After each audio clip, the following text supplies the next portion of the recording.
If you're like me, you get awfully confused when you try to understand who's responsible for terrorist attacks. After every terrorist attack, we hear contradictory rules about who bears the guilt for the bloodshed. Fortunately for us, we have here today the world's greatest authority on terrorism. Prophet Muhammad, thank you for being here. I'm glad to be here, David. And I just want to thank you for telling people the truth about jihad all these years. Peace be upon me. I'm hoping you can clear up some confusion for us. I'd like to give you a few scenarios, and you can tell me who's responsible for the violence in each of the scenarios. Happy to help. Peace be upon me. Picture this. Pictures are forbidden. Okay, imagine this. One of your devout followers reads your clear commands to fight those who do not believe in Allah, and to fight people until they say that there is no God but Allah, and to terrorize the enemies of Allah. Suppose he goes out and does exactly what you command him to do. He fights those who do not believe in Allah because you commanded it. He fights people until they say there is no God but Allah because you commanded it. He terrorizes the enemies of Allah because you commanded it. Are you in any way responsible for what this man does? With Allah as my witness, David, I am not responsible in any way. This attack has absolutely nothing to do with my clear commands to carry out such attacks. Anyone who tries to connect this violence with my clear commands to commit violence must be a racist and should be silenced by any means necessary. Peace be upon me.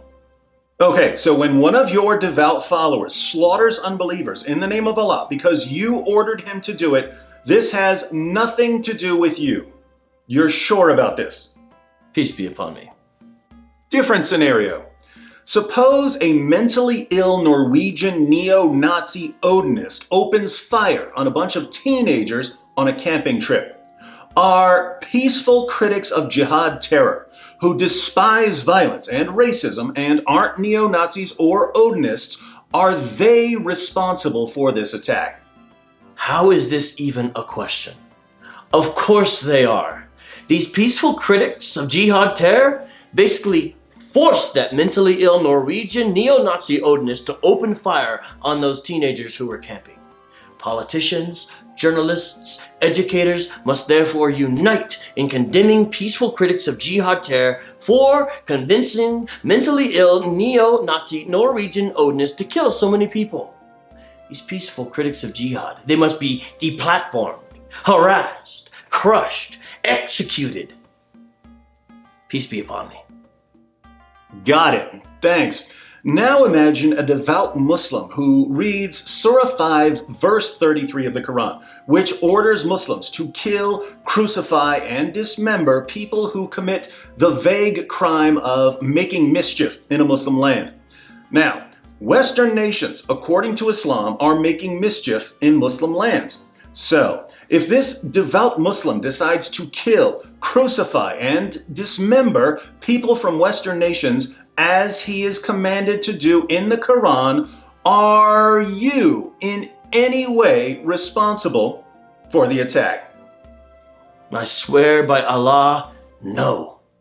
A Muslim who kills, crucifies, and dismembers the infidels, as I have commanded, has nothing to do with my clear commands to kill, crucify, and dismember the infidels who make mischief in our lands. Anyone who tries to blame me for what my devoted followers do when they obey me must be a racist, a bigot, and Islamophobe. All the evil people who try to associate my words with the actions of people who obey my words should be killed, crucified, and dismembered. Peace be upon me. This is very helpful. Final scenario. If the daughter of an ex-president criticizes a Muslim congresswoman for anti-Semitic remarks, and sometime later, a self-proclaimed eco-fascist and white nationalist somewhere on the opposite side of the planet opens fire in a mosque because he wants to start a race war, should the daughter of the ex-president be blamed for the terrorist attack of the white nationalist because she condemned anti-Semitism? Alhamdulillah, Alhamdulillah. Yes!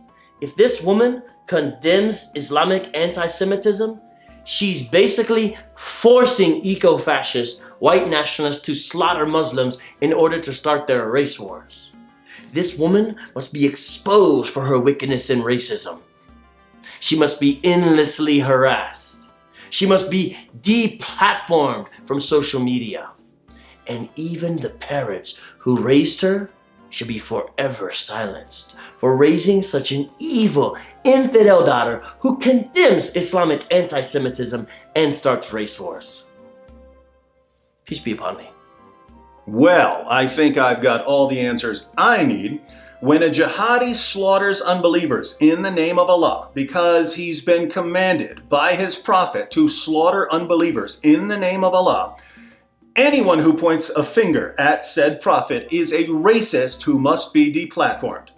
But when a racist nutjob slaughters people to set off a race war, peaceful critics of jihad or anti-Semitism who despise violence and have absolutely nothing to do with any terrorist attacks must be blamed, deplatformed, and harassed. Peace be upon me. You understand Islam perfectly.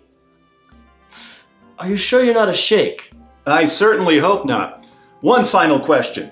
Is consistency important in Islam? Peace be upon me.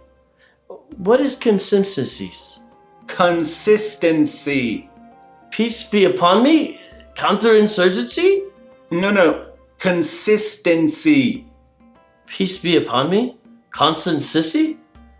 We do not understand this word in Islam. Of course you don't. We already knew that. But this doesn't mean that we shouldn't try to help you learn it.